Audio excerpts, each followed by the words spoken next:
everyone, this is Nikki Rowland, and today I have a layout to share for Simple Stories using the Little Things collection. Now, I love this collection. It's so pretty. It's very generic, so it can be used for almost anything. It doesn't have really an overarching theme. It's kind of spring and summery, and it's just happy and full of lovely colours. I love yellow. I love scrapbooking with yellow, so this makes me very happy because there's lots of yellow in it. And it also has this lovely lilac in it as well. Now, purple and lilac have been a colour that have been a bit controversial in scrapbooking for many years, but I've never ever had a problem with it. I've always loved purple and always loved scrapbooking with purple or lilac, so I'm delighted to see it in there.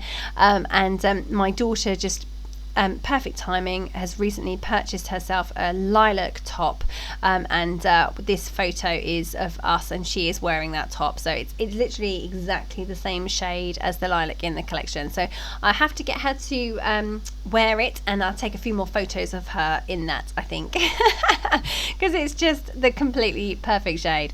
Anyway, so I thought that I would, I love, for those of you who know me, I love to use pattern paper on my layouts, but I feel that it needs to breathe, so I have to have a little bit of white space around the edges. So I have taken a sheet of 12 by 12 white cardstock, and I've taken this beautiful yellow flower paper that has the little lilac flowers in between, and I have cut that down. It's about, I can't remember, 8 inches wide. I'm going to measure it, hold on. It is, it's a bit bigger. It's 8.5 inches wide, and I've just trimmed it a small amount on the height, so it's 11 inches high. So I've just cut that big panel to go in the middle of my page, and I've distressed the edges, of course, and stuck that to my background. My photo I've mounted onto the lilac paper from the collection, so it's like a grid. It's a solid purple or solid lilac colour, and it has a grid on it. So I've mounted my photo onto there, and now I'm pulling out all of the purpley bits and lilac bits from the bits and pieces, and floral bits and whatever else I've got going on here, and I'm pulling all of those bits out, and I'm going to try and create a layout in the yellow and purple theme. I don't want to introduce too many other colours. I was thinking that pink is pretty close to purple, or pretty close to lilac, so I would use that too, but actually every time I tried to introduce the pink, I didn't really like it, so I have actually left that to one side, and I've really tried to stick with my colour scheme of yellow and lilac. And I think it works. It's worked out pretty well. I've also brought in the black too, which you'll see soon, and that has worked really well. It's kind of made everything kind of pop off the page, which is good. So I'm going back to that lilac print. I've just cut a narrow strip and I've torn a narrow strip, distressed the edges, cut it in. I've got 2 pieces, I think. They're, I don't know what size they are, maybe 6 inches long each. One on the right, one on the left. I've tucked under my big panel, and I'm now just trying to work out what to do with the layout, really, because initially I thought that this layout would all be centered. I was planning to have my photo right in the middle, and then I didn't like it, so I moved it over to the left hand side, and then I thought that I would put my title underneath it, but I didn't like that either, so I moved it over to the middle of the paper. The Little Things title is actually from the Bits and Pieces pack. It's not from the foam stickers this time, even though I've got them there ready to use. I actually went for the ephemera piece, or the Bits and Pieces piece, instead this time, and I've obviously just distressed the edges of that a little bit, and I'm going to raise that up on foam pads, and now I just need to build up my clusters. So I've got my photo mounted with a piece of that lilac paper, which I've left slightly wider at the bottom than I have the rest of the way round. I wanted it to kind of almost look like a Polaroid, and I've taken another piece of paper. It's a journaling card, I think. Oh no, it's from, it is a journaling card. It's from the leftover piece of the yellow the yellow and lilac print in my background. The slice that I took off one side, I've turned over, and it had journaling cards on the other side. So it was a pinky colour journaling card that I've got distressed the edges and just offset with my photo ever so slightly. You can't really see it, it's only just an extra paper layer really. You can see that I'm pulling the layout together now. I've got my photo kind of in place. The little things title is going to go exactly where I've got it there, slightly to the right of the photo, and then I'm trying to build up some clusters as well. Now the background paper, so the big panel in the middle, is obviously very busy. It has lots and lots of flowers on, and it doesn't read as a solid, it reads as a pattern, because it has got yellow, it's got 2 different shades of green, and it's got the little lilac flowers in there as well. So altogether it's quite a busy pattern, so therefore things that I'm putting on top of that are getting a bit lost. If it was a tone on tone paper, then things would stand out better. So of course I want to use this busy paper in my background, so I need to just think about how to make it work, and how and just make sure that not too many things that I put on top get lost within that pattern. So it's a bit of a skill. It's something that I've had to develop over the years, because I love to use patterns, but they can be a bit intimidating when you're trying to layer things on top of them and they just get lost in all the busyness.